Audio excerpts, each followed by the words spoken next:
In plain view, over and over. Speed up to it's far from over.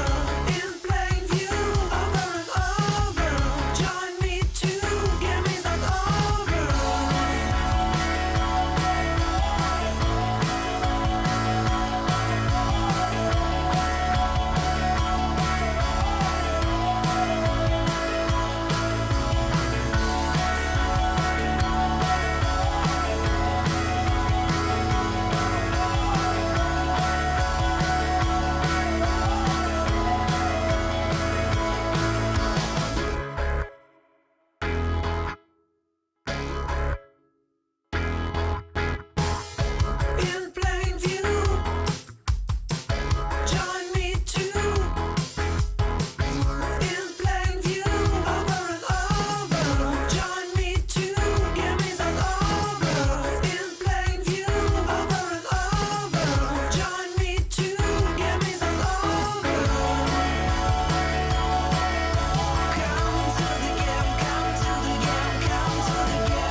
ている私ひまわりのように咲き出し夏になりピカピカの太陽元気いっぱい笑顔の魔法青空を見ている私ひまわりのように咲き出し夏になりピカピカの太陽元気いっぱい笑顔の魔法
In plain view, over and over. Speed up to it's far from over. In plain view, over and over. Join me to game is not over.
Hello there, traveler. Welcome to Quincy's Tavern. My name is Quincy, and I have the privilege and honor of providing tonight's meal while we patiently await for the 2023 ESO Global Reveal. I hope you're hungry, because tonight we have a special treat for you. I was thinking we would do something slightly rustic yet filling, but also with a more refined presentation for the veteran adventurer such as yourself. I had ingredients from all across Tamriel brought in for tonight's special occasion, and I'm so excited to spend some of this evening with you tonight.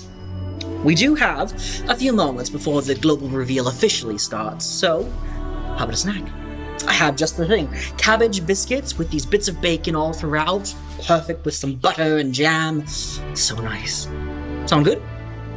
Wonderful. Let me show you how to make them.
Alrighty, here you are, traveler.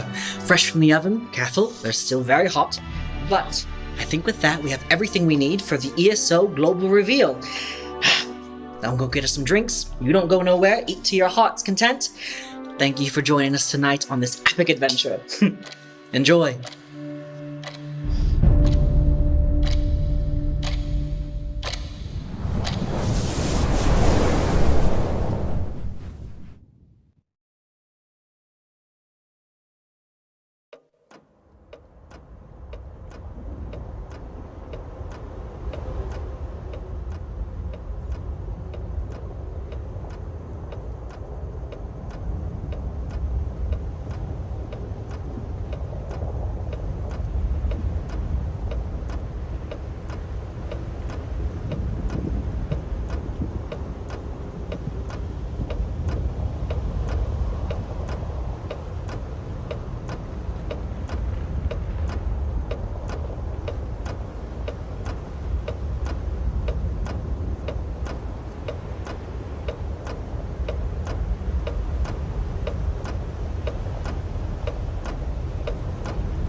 Welcome to the Elder Scrolls Online 2023 Global Reveal.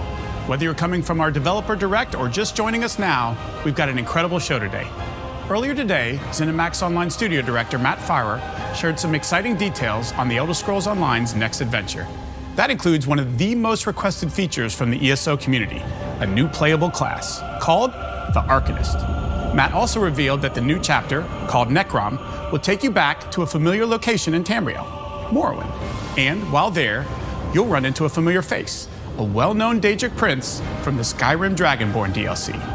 That's just a taste of what's to come. We've got a lot of ground to cover, so let's get started. Once again, it's my great pleasure to introduce the Elder Scrolls Online's creative director and my friend, Rich Lambert. Hey, Rich. Hey, Pete. Good to see you here. Yeah, it's so great to be back to talk with you about all the new fun things the team's been working so hard on. I can't wait to share it with you all. All right, it's time to talk Necrom. Are you excited?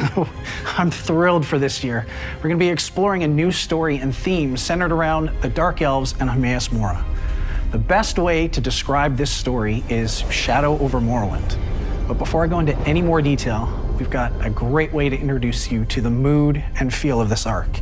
It's Elder Scrolls meets cosmic horror, and I can't wait for you all to see it. Well, they don't have to wait any longer. This is the Elder Scrolls Online Necrom.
That was awesome. Those mushroom towers really take me back. Yep. And some powerful moments in there, but let's start with breaking down the story in Necrom. Everything centers around Hermaeus Mora. We've explored small pieces of who this prince is in a few zones in ESO up to this point, but they're a complicated Daedric prince. Mora is the knower of unknown and hoards knowledge and secrets in their realm.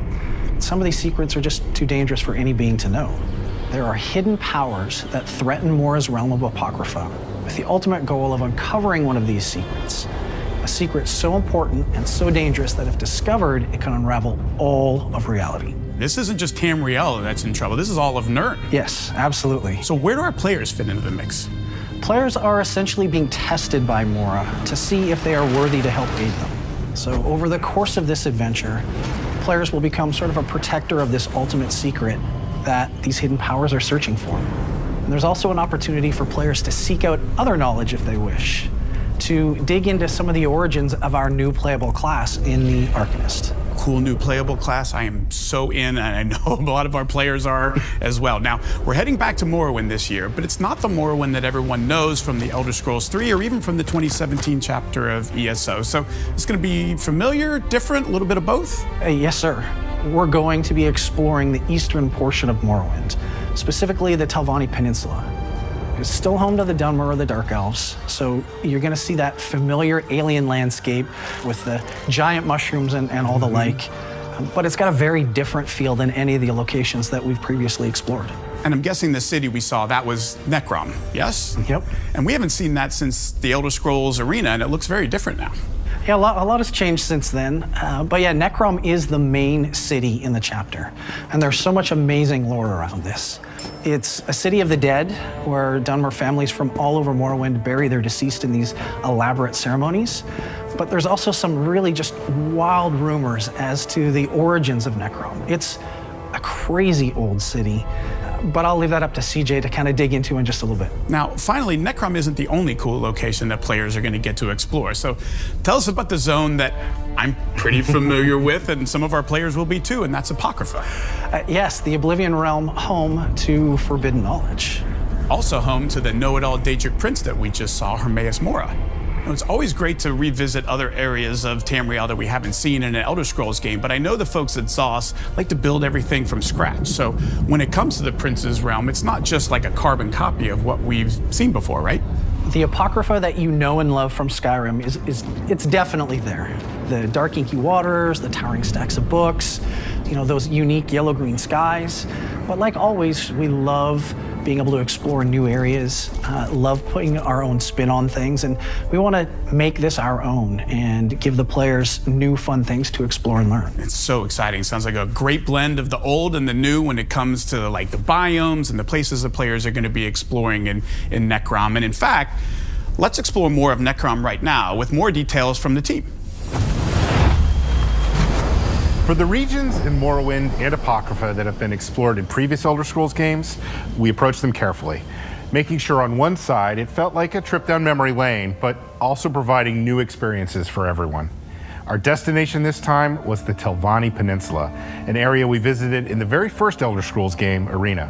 We also caught a glimpse of its coastline in Test 3, Morrowind. This is the first time any game has returned to these lands in almost 30 years, and we were really excited to bring them back. The giant mushrooms and distinctive fungus-covered Telvanni towers are back, of course. The East Asian influences at work in some of the architecture and general aesthetics also return, as does the alien landscape so crucial to representing the lands around Vardenfell. For many players, Morrowind was their first introduction to an open-world RPG, and this concept was reflected in the expansive environments of Test 3. ESO has always honored this basic idea, the idea of a world ripe for wandering, and our depiction of the Telvanni coast will reflect this. The sense of odd scale you may feel walking through it are paramount. In terms of differences, we've crafted a modern view of the city of Necrom, not seen since 1994. Getting to work on something elvish which predates the Tribunal is particularly interesting. Necrom is the Dunmer city of the dead, where all prominent Dark Elves gather to pay respects and lay to rest their honored departed. Lord Vivek, known as the warrior poet, spun some wild stories about the city's foundations, which may or may not be true. But what's definitely true is that the Dark Elves have a particular reverence for the city and its solemn purpose in their culture. It's naturally a cool thing to be able to contribute in any significant way to a long-standing piece of Elder Scrolls lore. For the Telvanni coast, we had a lot of fun playing with the legend of Necrom's foundation. Specifically, the lore of Vivek himself having defeated the great beast Gulgamorgil, whose bones supposedly lay the foundations for the city. Entering Necrom for the first time, you're bound to notice the towering rib-like rock formations which envelop the city. The Dunmer have even added some runic symbols on the faces of the rocks themselves in recognition of their supposed origins. Is the legend true or simply apocryphal? Come tour the lands and make your own decision on that one. Necrom is intended to be monumental, reverent, and yet fit in with the shapes and forms we're used to seeing in Dark Elf architecture. The distinct arched doorways and decorative elements are there, as well as the detailed mosaics on the opulent interior spaces. We specifically took a lot of inspiration from the classic Telvanni buildings in Morrowind. And finally, we have Apocrypha. Whenever we venture back into territories from previous Elder Scrolls games, we always try to make sure that our players feel like they're genuinely returning to lands they traveled before. We took our initial visual cues from the Skyrim Dragonborn DLC. Then we expanded on the ideas presented in the original. We'll be sharing more details on the unexplored areas of Apocrypha later this year. For the meantime, let's talk about the parts that players are a little more familiar with.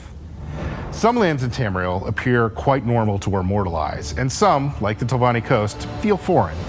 And then there are the Oblivion Plains, whose lands bend our mortal perceptions into the most alien landscape possible. In crafting the Plane of Apocrypha, it was important to remember that Hermaeus Mora doesn't really adhere to traditional ideas of good or evil as many other Daedric princes do. Likewise, Hermaeus Mora's realm isn't a representation of good or evil either. Our take here was to explore the idea of ancient records and how they might be represented physically in a plane such as this. We created fossilized impressions into the rock walls and emerging from the ground, representing the cataloging of all life, experience, and knowledge. Realms of Oblivion are extensions of their master, and so Apocrypha is a clearinghouse for knowledge. It's a repository. It is intended to feel like a place where ancient things and ancient ideas can be preserved, perhaps even hidden, but never lost. There's a ton of story emitting from these locations, from the environment to the architecture.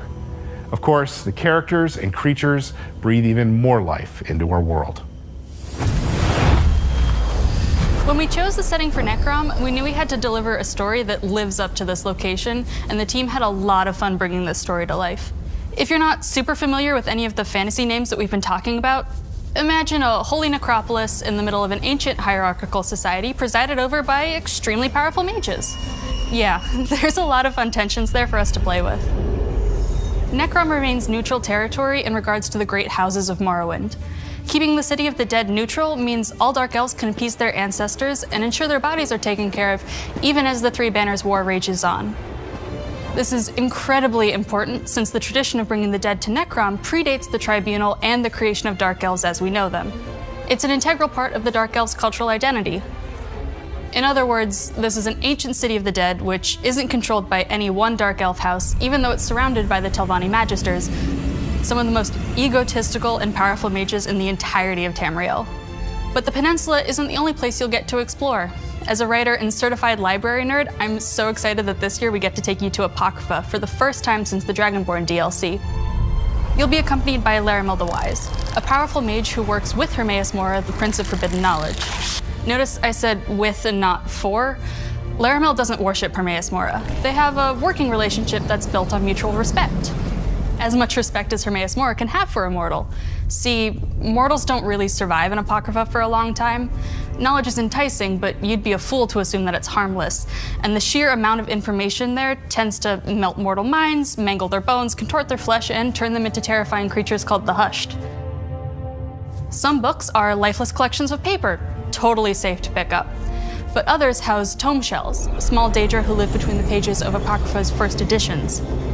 They may not necessarily attack you, but if you've ever picked up a shell on the beach only to discover that there was a hermit crab already living in it, then you know just how surprising a tome shell can be.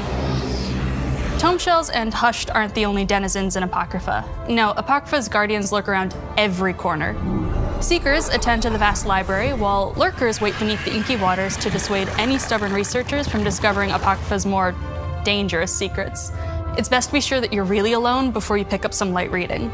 You'll even meet a clanless Dremora called Torvasard, who refuses to let the secrets of Apocrypha remain undisturbed. Torvasard's motives are as mysterious and complex as his allegiances. It's really hard to tell if he's friend or foe. This chapter isn't all about exploring crypts and making friends with eldritch horrors. There's a dark threat coming for both Apocrypha and Nirn. Vampire mercenaries known as the Dusksabers prowl the Telvanni Peninsula working for Magister Shelreni Barrow. Shelreni seeks to climb the ranks of her house by any means necessary, even working with anyone who will give her the power to achieve her goals. Not everything will be hidden and mysterious, though. If you've played ESO before, there are a bunch of familiar faces for you to find throughout this chapter. I won't spoil all of the surprises, but we are bringing back my favorite Moragtong assassin, Asher. Okay, yes, Naria will make an appearance too. With all this focus on secrecy and forbidden knowledge, it'll be up to you to discover the truth and stop enemies across Eastern Morrowind and Apocrypha. Good luck! Hey everyone, we're excited to let you all know that the Elder Scrolls Online Necrom is available for pre-purchase right now. While the chapter will launch on PC, Mac, and consoles this June, we've got plenty of reasons for you to pre-purchase and jump into ESO today.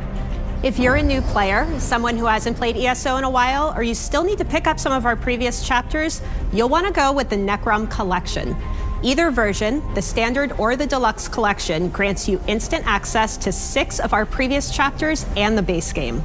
And you'll of course be able to access the Necrom chapter once it launches in June. That's hundreds of hours of content all in one package. We like to refer to it as 8 games in 1, since each is like its own standalone Elder Scrolls adventure. And keep in mind, you can play these in any order too. For current players, we're offering both Standard and Deluxe upgrades, which will provide you with the latest Necrom chapter. No matter what version you pre-purchase, you'll receive these items. While some will be unlocked at launch, everyone will receive this unique mount immediately. For a limited time, if you pre-purchase Necrom, you'll also receive this matching pet to go along with the mount that Jess just mentioned. Coming with the Deluxe Edition is this new Apocrypha-themed, one-of-a-kind mount. That's in addition to other pre-purchase items that come with the Deluxe Upgrade and Collection. Separate from our pre-purchase offering, but just as cool, is the Hermaeus Mora Collector's Statue that's available for pre-order at the Bethesda Gear Store. Be sure and secure yours along with some awesome ESO merch, because right now, for a limited time, we have a flash sale running. Any edition of Necrom also unlocks the new Arcanist class at launch, and we know you've been eagerly awaiting more information on that, so let's check it out now. All right, we've waited long enough. Rich, it's Arcanist time. Spill some details. Where do you want to start? You know, this has easily been the #1 most requested feature from players since the Necromancer back in 2019 with Elsewhere. Well, I mean, why don't we give the players a little bit of the backstory and inspiration behind the Arcanist?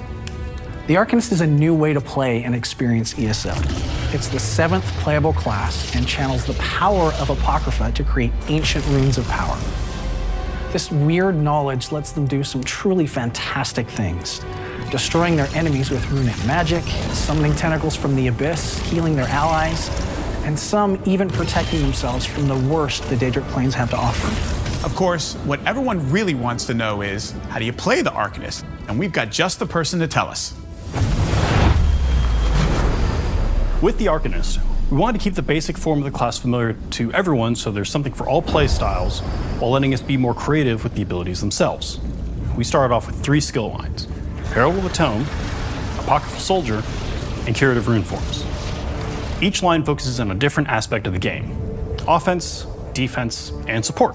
The challenge we embraced was making these abilities feel unique compared to previous classes, but not so systematically different that veteran players would feel out of place. I know several of the abilities will leave you awestruck. 2 of my favorite new abilities are Apocryphal Gate and Abyssal Impact. Apocryphal Gate lets you open a pair of temporary portals that you can jump between for extra in-fight mobility, or use these portals for creative exploration. Abyssal Impact is a bit more direct. It has you infuse your arm with unstable magic, transforming it into a tentacular weapon as you thrust forward, damaging and debilitating your foes. I'm also super excited to share that we're doing something very different for the Arcanist, implementing a combo point system. In this system, certain abilities will build points, while others will spend them, giving them an extra bit of oomph by enhancing or augmenting the ability. We're aiming for this to be something that all players can easily get a handle on, so no one should worry that this class will be too technical to play. I can't let too much out of the bag yet though, so the rest will have to be a secret for now.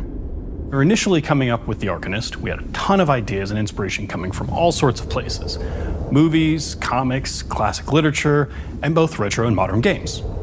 There was even a handful of anime references. And while we had a lot of great ideas, there was one that led us to a major breakthrough and helped bind everything together: the Black Books of Hermaeus Mora. Now, while this gave us a solid feel for how the abilities should look and sound, you won't necessarily be wielding one of the Black Books. Instead, you'll summon your own tome, in which you've inscribed numerous bits of ancient knowledge that you've gleaned from the Prince of Fate. Think of it like your own cookbook you glance at every so often to spice up your spells. This won't be the only taste of the Arcanist you'll get, though. You'll also come across foes, and maybe a friend, who will wield the same deep magic that you'll learn. There may even be some unforeseen enemies that have tomes worth of forbidden arcane power to throw at you. This is just the first page of the story of this new class. We've had a ton of fun making it, and we've got plenty more to show you as time goes on. I can't wait for you all to experience adventuring Tamriel and the realms beyond alongside or as an Arcanist. Okay, Rich, now let's talk about some new features and systems. Start with, any chance there's going to be some new companions? Yes, in fact, we've got 2 new companions coming to ESO with this Necrom chapter. And for those that don't know who or what companions are, they're your permanent adventuring buddies. Someone that's at your beck and call whenever you want to help you explore Tamriel. And the feedback from players since the inception back in 2021 has been overwhelmingly positive. And we've been looking to expand and evolve it in new ways. So tell us about the 2 new companions we're going to see. The first companion is called Sharp as Night, and he is an Argonian warden who is a bit of a mercenary and an enigma. He originated from Blackmarsh, but his past is lost to him, and he spent a lot of time trying to figure out who he is to no avail. He is a lot more reserved than our other companions, as he's lived a tough life and he really isn't overly chatty, and you're gonna have to prove yourself to him. And then there is Azander. Azander is a Redguard male and a little bit of a crazy fatherly figure professor. Think Willy Wonka meets Dumbledore, and he's got this really singular focus on the pursuit of knowledge. And so what's so special about Azander, Rich?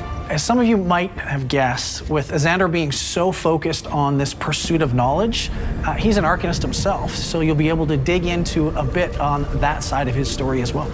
Some amazing stuff, and that's not all we've got cooking. Like every chapter, we offer loads of side quests, a new trial, there's world events, public dungeons, delves, and more. Roughly how much content do you think we're talking here, Rich? Players can expect around 30 hours of content just from the main storyline, in addition to all the side content and everything you just mentioned.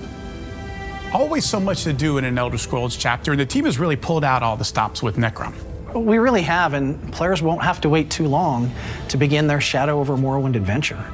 Players will be able to begin their adventures this March with our first DLC. Awesome. I will definitely be checking that out. Before we wrap things up, let's talk about some changes that you're planning to the ESO calendar. Absolutely. So ESO is a living, breathing world that is constantly evolving. As a team, we're always evaluating where we are, what the game needs, and the community sentiment around how well we're doing. And over the years, we have made many changes based on these evaluations. But one of the fundamental pillars that hasn't changed has always been to create as much story content as we possibly can to try to keep up with our players and their insatiable desire for new stories and adventures. And this constant drive is one of the reasons why ESO has become one of the best games on the market today. There's so much to do, so many stories and locations to experience, tons of systems and various activities to participate in solo or with friends. So what's changing? We want to continue on creating these new adventures while also addressing quality of life feedback and bugs that have emerged over time. In other words, we want to focus on polish and iterate more on cool ideas, be it stories or systems, with the overall goal of making each release as solid as it can be. The first half of the year isn't really going to change much. We've been hard at work on a lot of this stuff for a very long time. We're still doing a dungeon DLC with 2 new dungeons and a prologue quest to kick off this new arc. The chapter is releasing in June with all the goodies you love and expect. Where things are changing this year are fall and winter. That's great news for players. Don't stop. Keep going. Late summer, our focus is going to be on bugs and quality of life additions. Things like pre-made group finder or an all-in-one attunable set crafting station as examples. There won't be any dungeons in this update because for update 40, which comes towards the end of the year, the team is working on something really epic, something pretty special that they just need more time on. I mean, come on, Rich, we gotta give them more than that. Okay, fine. How does an endless dungeon with a buddy sound. Ooh, sounds good. We'll have a lot more info on this later in this year, but I'm insanely excited about this. Sounds very cool. Well, Rich, I want to thank you for all the details surrounding Necrom and the Shadow over Morrowind adventure today. I know I'm excited to play, and I sure hope everyone watching is as well. We are just as excited. But before I go, I wanted to personally thank the entire team for all of their incredible work. It's truly an honor to be able to represent them here today. Also, on behalf of the entire ZOS team around the globe, I'd like to thank you all for your continued support. You've helped make ESO and its amazing community what it is today.